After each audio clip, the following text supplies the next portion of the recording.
Good morning, everyone, and welcome to Sunday morning Dharma service. I could feel each person walk in this morning. It was so heartwarming. Thank you for being here, and thank you for your coming to practice. Yesterday, did everybody see the sunshine? We had a little sunshine. Isn't that nice? I thought, oh, let's go outside, it's sunshine. And then this morning, I looked out the window and went, it's snowing. How many other people? Did anybody go, it's snowing again? But then I walked by about 10 minutes later and I saw the snow and I went, oh, it's so beautiful. So our minds are like this. Our life is like this, an ever constant state of change. And we come here to practice so we can uncover our clear and calm nature that is our unchanging aspect, our present moment awareness. So we're like a tree. We're rooted, but able to sway without resistance to the ebbs and flows of life as they come. So we're learning to consciously surrender to each moment as it is, to be just here, just now, just present. So we do this in our practice. Well, we do this through one-pointed concentration. So we're doing part of our practice is this, coming here to meditate and having a focal point. In our Won Buddhist tradition, our focal point is our Danjin breathing center. So today we're going to do a little bit of that concentration so we can really try to work with that Danjin breathing center on our practice. And we will also be able to hear, we'll use listening practice. We'll have a Dharma talk by John Del Conte, and then we will have a Dharma discussion following about his talk. So first, let's all rise, and we will do 4 bows to Dharmakaya Buddha Fourfold Grace.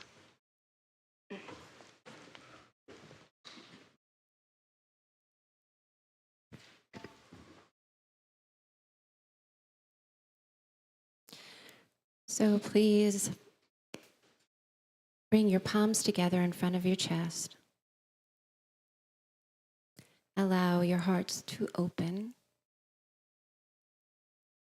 and your minds to open. And with deep reverence to Dharmakaya Buddha, our true nature, Fourfold Grace, we bow in gratitude to the grace of heaven and earth, honoring the infinite beneficence of nature and the universe.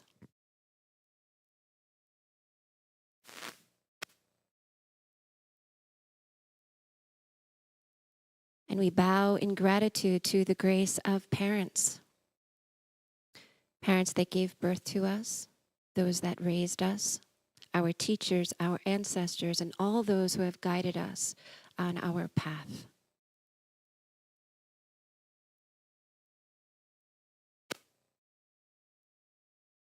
And we bow in gratitude to the grace of fellow beings, recognizing and honoring the truth of interconnectedness.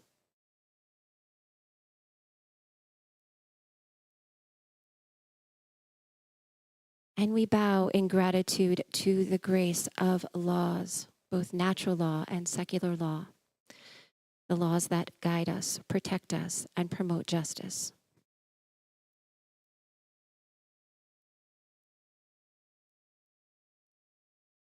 Now let's take a moment to bow to each other with our reverence and recognition, with our beautiful smiles and open hearts. Good morning.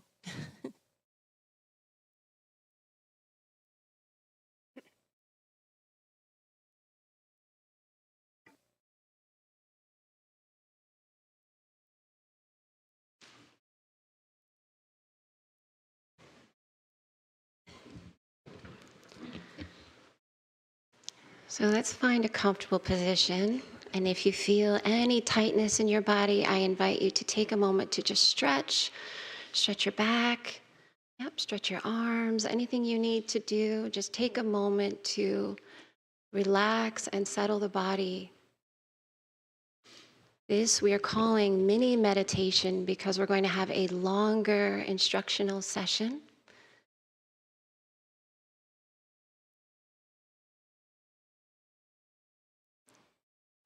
So first feel the floor underneath you. This ground that holds us up continuously.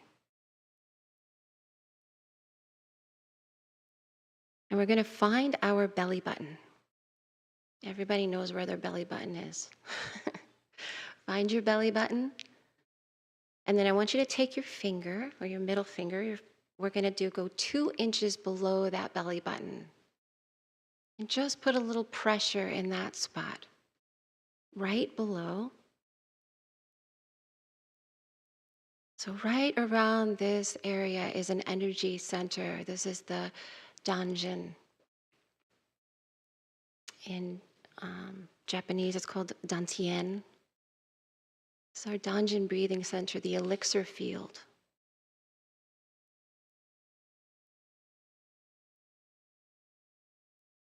The fiery energy. So when we practice the fiery energy, the thoughts settle down into this Danjin breathing center if we can maintain focus in this area as we meditate. And then the watery energy rises, so you may feel some saliva gather in the mouth. That means you're bringing your energy down into that center, which is it's a good sign. And then you can swallow that gently.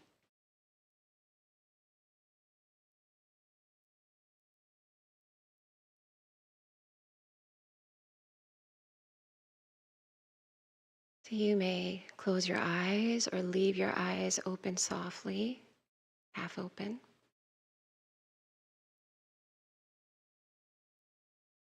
And just feel your breath in the belly. As you rise and fall, the belly rises into that center area.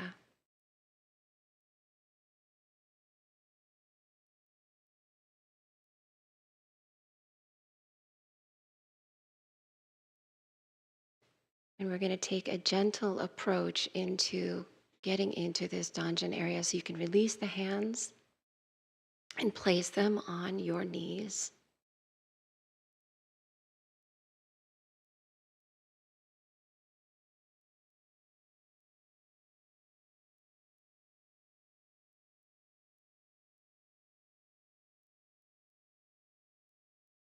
So I want you to bring your awareness to the middle of the forehead, to the upper Danjin.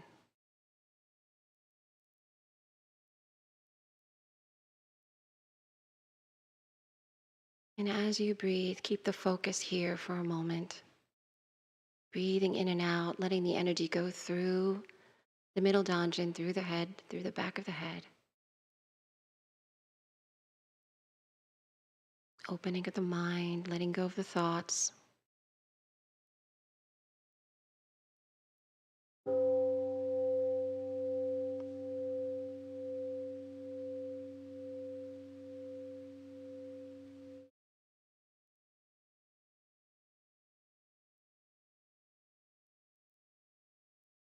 Now expand that energy and allow it to gently flow down to the middle Danjin, your heart center. Breathing in, opening up the chest. Allowing the energy to pass through to the back.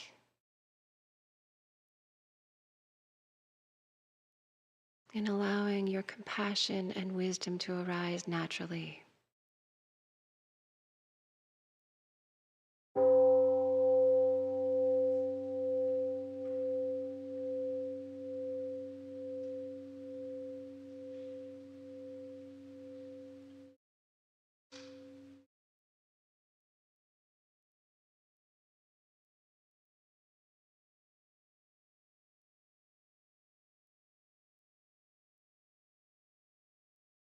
And once again, allow that energy to expand and settle into the Danjin breathing center, the lower elixir field. We are igniting this center as we bring the energy down.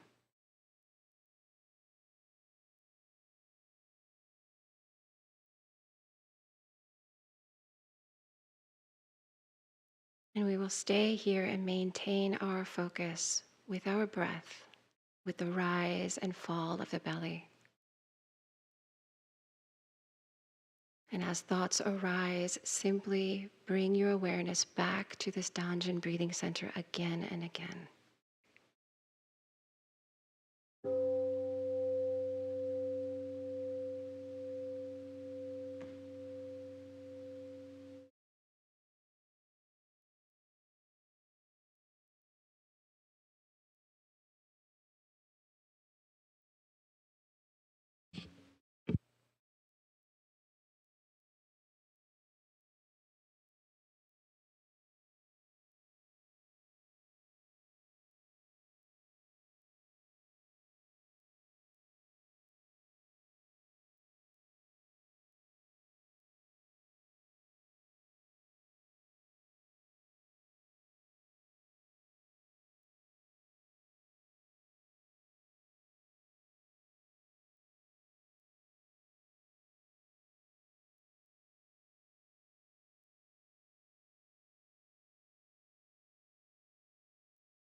Take a moment to just gently open your eyes.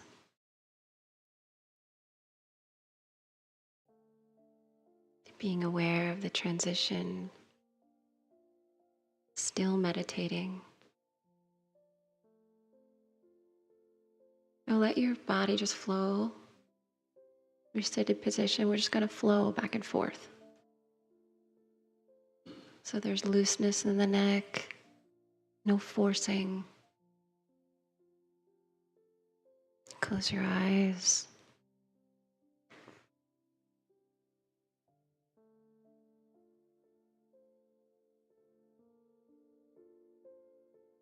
Allow yourself to smile.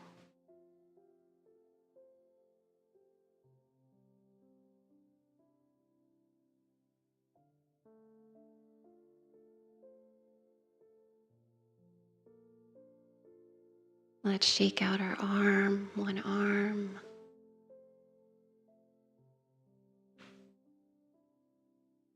And the other arm.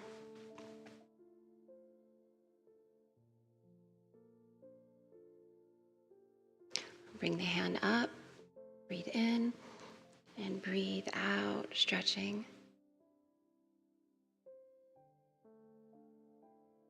And the other side, breathing in and breathing out. Let's do that again, both sides, in and out. Really feel that stretch. And the other side.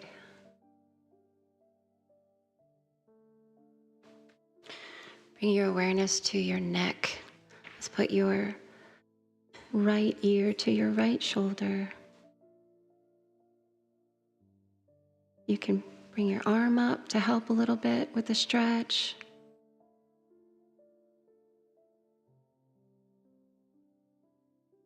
Breathing in to the other side, stretch.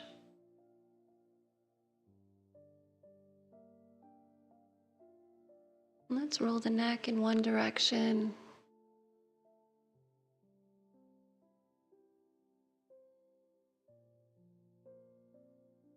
The opposite way.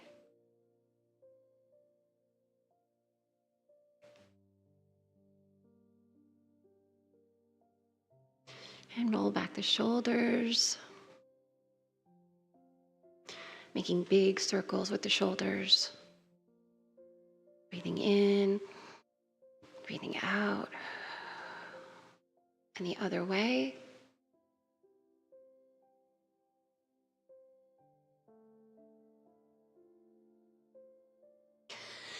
Taking in a deep breath, reach the arms up. And bringing one hand down to the floor, we're going to reach over as far as you can.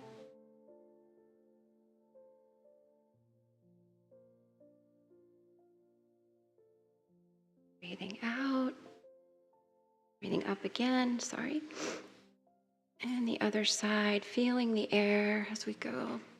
The hands.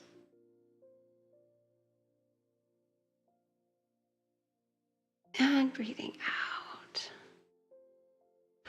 Let's bring your hands to your knees, and we're going to circle at the waist. I'm just going to make a circle to stretch the spine.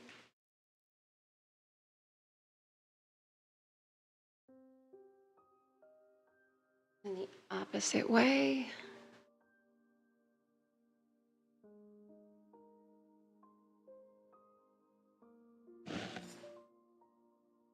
Now we're going to twist to one side. You can look over your shoulder.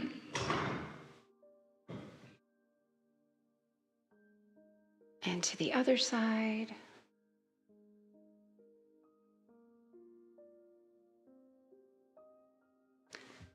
And then you can release your legs. Take a moment to rub your knee, especially underneath the kneecap.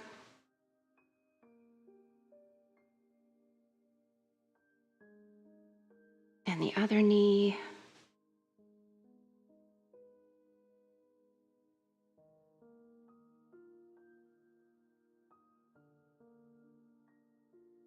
This is especially important for sitting meditation. I always get tight hamstrings. Sitting. So let's put our hands behind, and we're going to point and flex.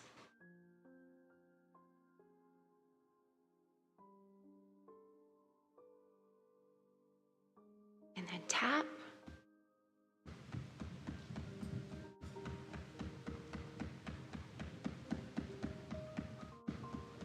Keep going. Hitting these points on the feet. And stop. We'll bring the feet up, down, breathing in. One more time. Breathing out.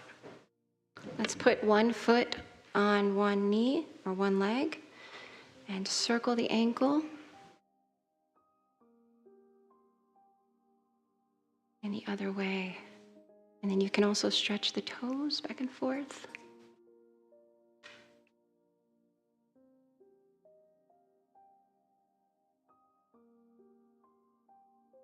You're going to pick up the leg from this and really stretch underneath that hip area if you can, as much as you can. Rock. And if you want a little more stretch, you can lean back.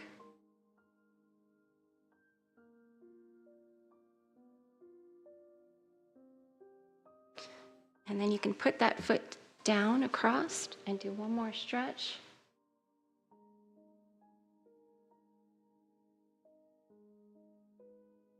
And come back to center and switch legs, bringing the other foot on top of the leg.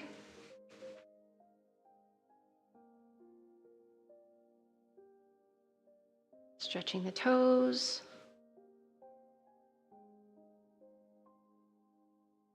And then we'll bring the leg up again and rock. And lean if you want. Bringing the foot to the floor and stretch in the other direction.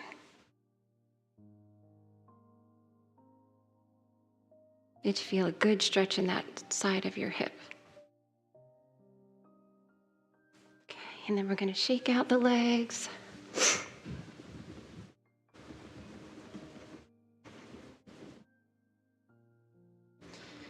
And then bring our arms up. We'll fold over.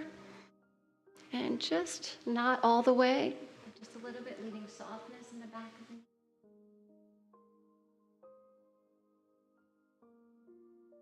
Slowly walk yourself up the leg. And one more time, breathing in. And folding over a little bit farther this time.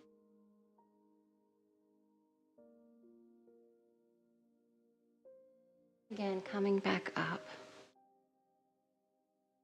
You can find a comfortable sitting position. Make yourselves comfortable.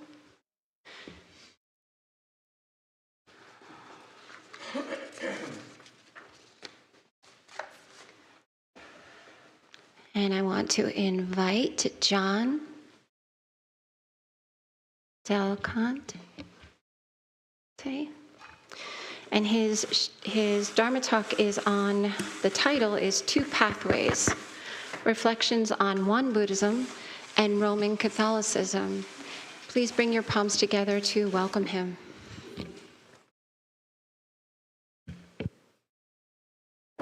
Thank you.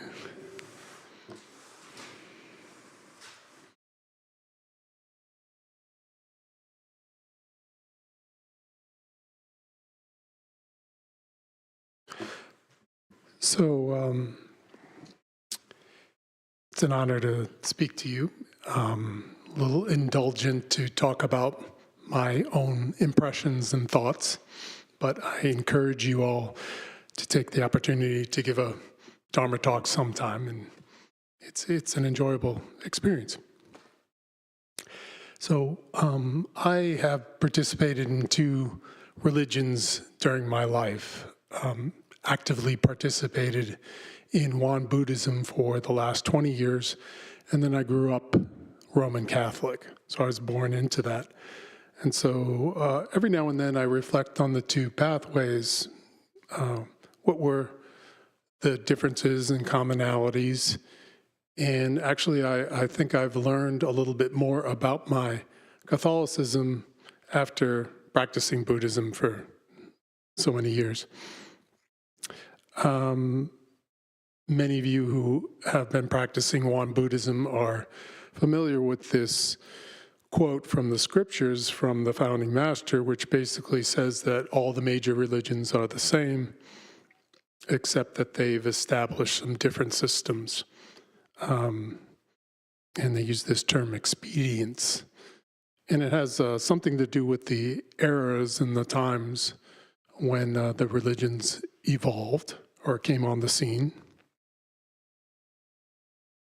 This reminded me of my experience volunteering with various nonprofits.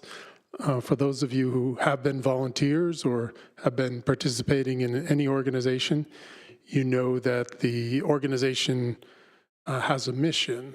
So the mission is basically why the organization formed and what they're trying to accomplish.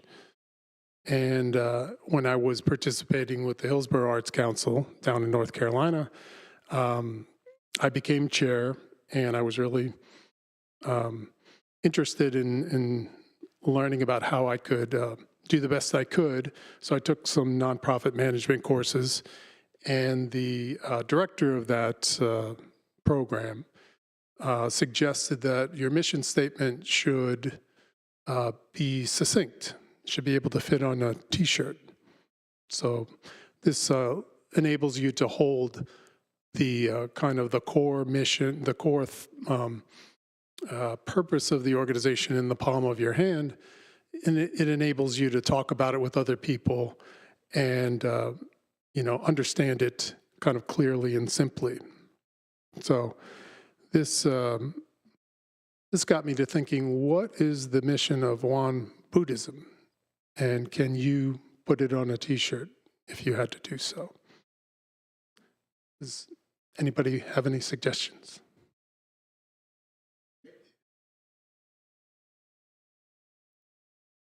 That's a good one. Any others? Awakening, just awakening. Okay. Yeah. Okay, that's a good one. That's a good one. I know we had one breath at a time for t-shirts in the gift shop. Good, but I don't know if it actually embodies all of Won Buddhism. I don't know, it's a difficult exercise, isn't it? So one breath at a time. We mentioned a couple of these. Know your true nature.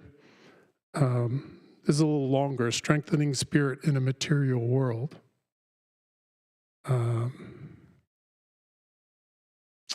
So if we wanted to do the same thing for those of you who know about Catholicism, what would be the Catholic? In its purest form.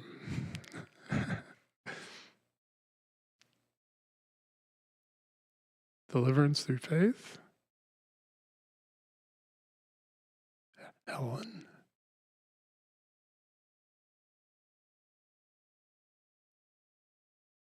Love one another. Okay. Well, yeah, my impression was that there was kind of an emphasis on the word love. At least growing up, masses usually talked about love. And, I came up with love thy neighbor or God is love as the main focus. But again, these are just impressions, and I don't know if we can speak for entire religions. So comparing these missions at their core, I think we'd agree that there's focus on self-awareness, even though we don't use the term, or maybe we do use the term as often in Won Buddhism compared to Catholicism. We might use similar terms, but there's this attempt at egoless living and an attempt at having union with an ultimate reality, I think, in both traditions. So that got me to think, well, how often did the word love show up in either of the scriptures? So Google has a tool called Ngram, which enables you to look up the instances. So I put in the King James Bible, and the frequency came out 0.04% for love in the Bible. Those are the top 10 words used in the Bible. We won't talk about that. If you just did the New Testament in the Bible, the frequency doubles to 0.09%. So the use of the word love is used more in the New Testament. In the Won Buddhist scriptures from 2006, the percentage is 0.03%. So it's basically the same as the overall Bible. So the use of the word is fairly similar, I would say, except for maybe a latter emphasis in the New Testament. So let's think for a minute about what the Won Buddhist pathway is. For those of you who have been practicing a while, the core practice is split between the threefold practice, and we had a little taste of it today, which is basically trying to clear your mind so that you can understand reality and then ultimately have a compassionate right action once you understand the interdependency of yourself. And another way to look at the interdependency is to think about the fourfold grace. You know, we talked about that, and we did our vows today to the grace toward heaven and earth, parents, fellow beings, and laws, realizing that none of us lives independently. And ultimately, we want to have selfless service toward the public. So that's love, right? I mean, that's love.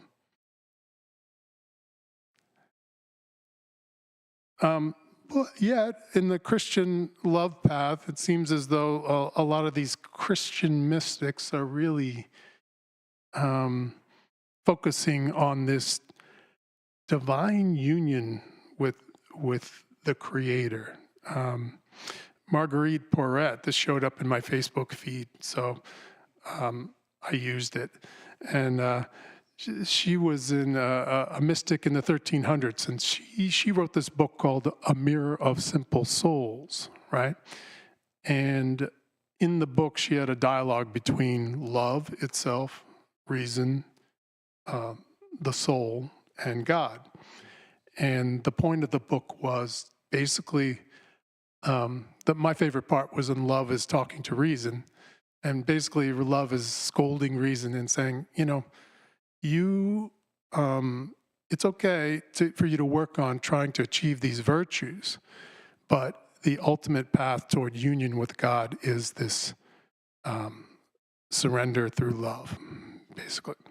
Now, Marguerite got burned at the stake for being a heretic, and so this doesn't necessarily speak for the Catholic Church, but I think that that particular message is agreed upon.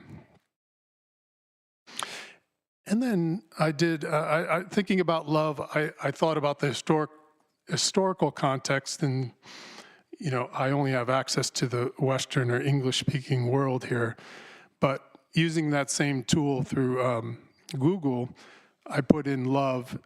This is for all printed texts from the 1600s to 2000, and you can see that there were peaks for the use of the word love, mid 1600s and in the late 1700s to mid 1800s, and then there's these troughs during the 1700s, early 1700s, and then a big trough between 1900 to 2000. So what does that mean? And here's the use of the word spirit from that same time frame, and we have a starker peak from 1800 to 1900 for the use of the word spirit, deeper trough in the 1700s to 1800, and another trough toward 2000. But we have an inflection starting in around 1980. It's the same inflection point for the use of love. And then I put in material, and we have like a climb, a steady climb, and then it takes off basically in 1850 and peaks in around 1940 and has been dropping off since then. And if you were going to overlay the three words, you could see that the use of the word material is kind of reciprocal, or kind of a mirror image of the use of love and spirit, which are basically following the same pattern from 1800. So, you know, how does this match with the historical ages in the from 1700 to 1800? We called this the Age of Reason, at least in the Western world, where we're basically saying the world is mechanized and we can explain everything through logic. But then we had a kind of reaction against that from in the 1800s. That was during the Romantic era. So love, the environment, all those things that are not non-material came into the fore. And then in the 20th century, of course, or from the 1850s to 20th centuries, we had the industrial age grow, and that's this use of material and a subsiding of the use of love and spirit. So, you know, what does that have to do with what we're talking about here? Obviously, I can't graph what happened in 2,000 years ago, but, you know, in the Roman era, you had the Israelites are looking for a way to kind of transcend their world, and so they look toward God and love as kind of a way to, I don't want to say escape from that. And also during the founding of Won Buddhism, which was in the early 1900s, with this increasing of spiritual power, there was a recognition by the founding master that there needed to be a strengthening of spirit. So just a thought about the historical context of where these concepts are coming from. And I'm coming to the end. So I'd say in general, we have a common destination for the two faiths. I think ego dissolution is common in both, but I'd say perhaps the method might be a bit different with this emphasis on this word love. You might be able to argue against that. Anyways, maybe we could talk about our own common past traditions that we've had and think about how it compares with our current experience with Won Buddhism. So, thank you.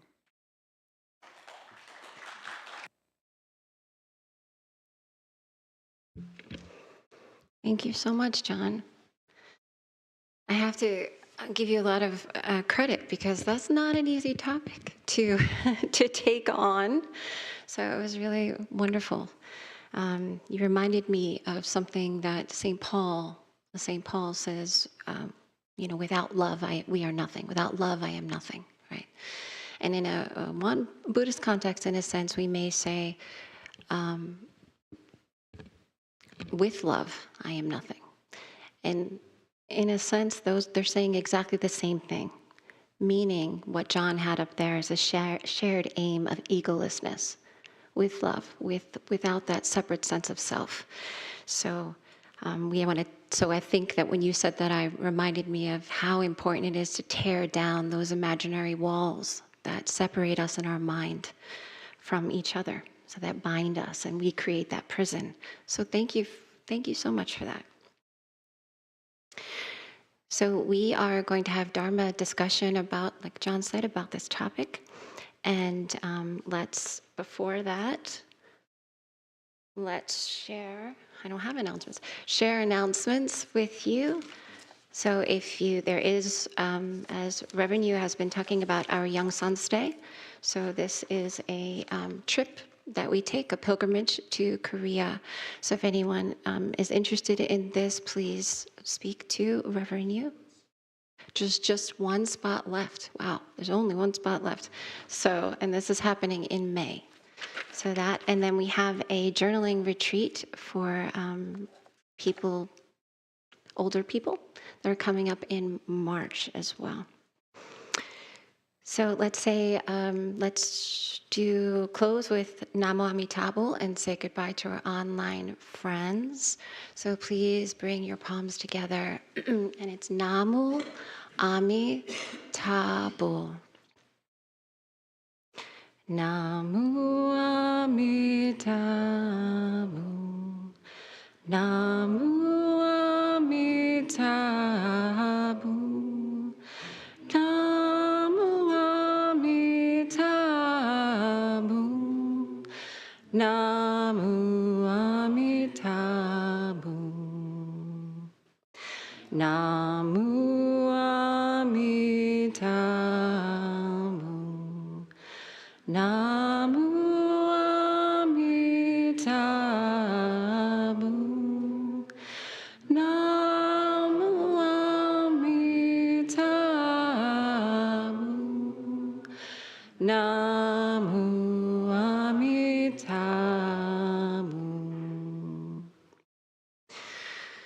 Thank you for your practice. Goodbye, online Dharma friends. And then we will join together to have group discussion, Dharma discussion, and we'll have groups of 4. So you can please gather together in groups of 4, and then we can talk about our past experiences with our different traditions, or we can talk about that element of love that John mentioned and how that weaves through those traditions.